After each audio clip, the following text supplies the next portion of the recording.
Hey everybody, it is a beautiful day in Chicago. I hope you all are doing well and are taking each day to find ways to better yourself forward. Now, people always stop me and say, Vin, why are you being so positive? It's wishful thinking, it's positive toxicity, that being overly positive in a sense is counterproductive. It will not get you anywhere you want in your life, anything you want to achieve in your life. Whether it's a job, whether it's that relationship with that girl, that guy, that being positive is simply being lazy. And things will, come the way it is, and money will grow on trees and stuff like that. That positivity is not the way.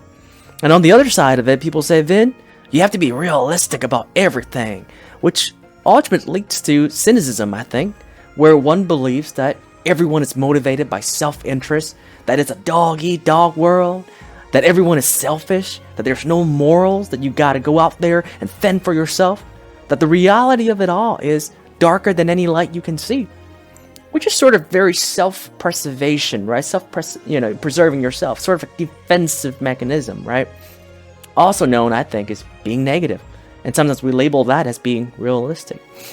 In other words, too positive, waiting for money to grow, to being too realistic, sitting there complaining about everything, will get one nowhere. It got me thinking, why can't we meet in the middle to find a medium between these two concepts and benefit from both? Let's start with the idea of being positive. To me, being positive, as you may have seen in a lot of my videos, is that it's really a tool, a mindset, a vibe, a feel, an energy that gives you a mental edge on the situation to put you in a space of creativity. Gives you the room to breathe from all the stressors that are triggered daily, and allows you to see more opportunities presented and generate the outcome, or at least increase the percentage of the results you want. Now, being positive doesn't have any guarantees that it will give you anything you want, okay? It will set you, though, as it did for me. It primes you, it primes me, and the rest is up to you to breathe that idea into reality. The keyword reality. So let's talk about sandwiching it with being realistic. Being realistic, in my definition, is to be fully aware of what's going on around you, and at the same time not be trapped in the vicious cycle of negativity. That we can't tell the difference between being realistic and being negative, unmotivated, lazy, complaining about everything. In other words, being trapped under what society defines as real, as the prognosis of your current situation, that you can't get outside of that box. That if you are, you'll always be, and if you are that, you will always be that. Right? Isn't that limiting? Isn't that restricting? Isn't that suffocating? So where is this medium that I'm talking about?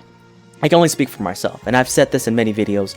It has always been finding that balance between the three bodies: the physical body, the mental body, the spiritual body, so that each and every one of those bodies will keep each other accountable to the goals that you have for yourself. Invest in yourself. There is nothing better than investing in yourself to train your body, your mind, your spirit, so that you can see positivity and be realistic for what it is, and make those two together work together so that you can move forward. Here's a funny example. Let's say we're going to the club, all right? You can do your research if you like, and let's talk about the realistic side of it. Say there's a 20% chance that you'll meet the love of your life at that salsa bar. So should I or should I not go if I have to work so hard only to stay within that 20%? So that's being realistic, to understand what's going on, right? To see what our chances are to get that girl that you like, right? Adding positivity to it will give you a creative boost to say, well, before I go, let me brush up on my Spanish. So right off the bat, your chances just gotten international, and it grows from 20% to say 33%, depending on, of course, how many Spanish speakers will be there. And at the same time, let's say you're there and you walk up to this beautiful, gorgeous girl and you say, ¿Cómo estás, mi amor? And she looks at you, she says, Lo siento, my boyfriend is Bad Bunny. So you take the hit, you take the rejection, right? Your friend sees it and says, bro, she is out of your league. Come on, man. You then go on to say hi to the next 4 girls, and you get rejected each time. So your mood changes, your spirit changes, and you start thinking to yourself, what people say online is true. The stats of 20 to 30% is true. Oh my God, I am going to go home. I'm done. The night's horrible. I have to accept my fate. It's over. Right? However, I'll say not yet, Romeo. Take that positive pill because you just got hit with reality. Because not every girl coming to the club is looking for action. Not every girl is single. Not every girl will accept the first attempt.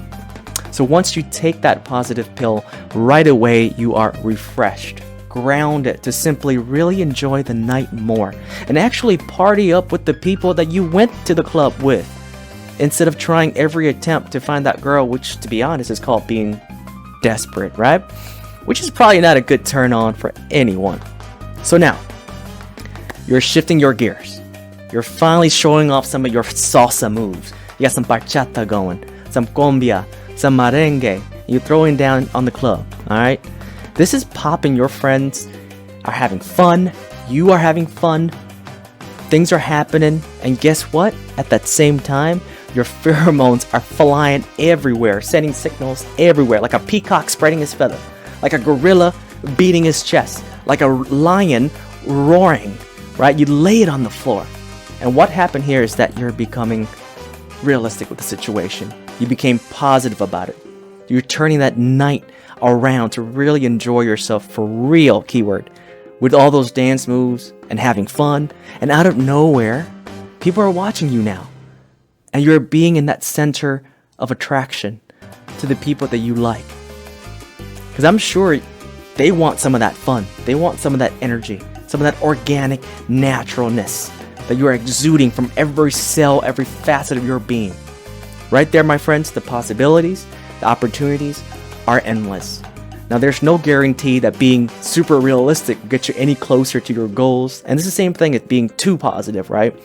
There's simply tools to cultivate to allow you to see things for what it is and then to decide what you can do to make it better, all the while having fun.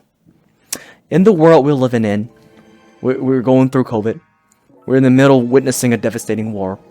We're battling with our physical, mental, spiritual illness and disease. We're all going through so much stress, and sometimes no one knows it better than us, right? With all of that we're going through, with all of that we have to persevere. So why do we limit ourselves and not invest in our own very unique way to allow those two mindsets that I talked about earlier, being positive and realistic, as a tool, a stepping stone, a catalyst to excel us forward towards what we truly want in our lives?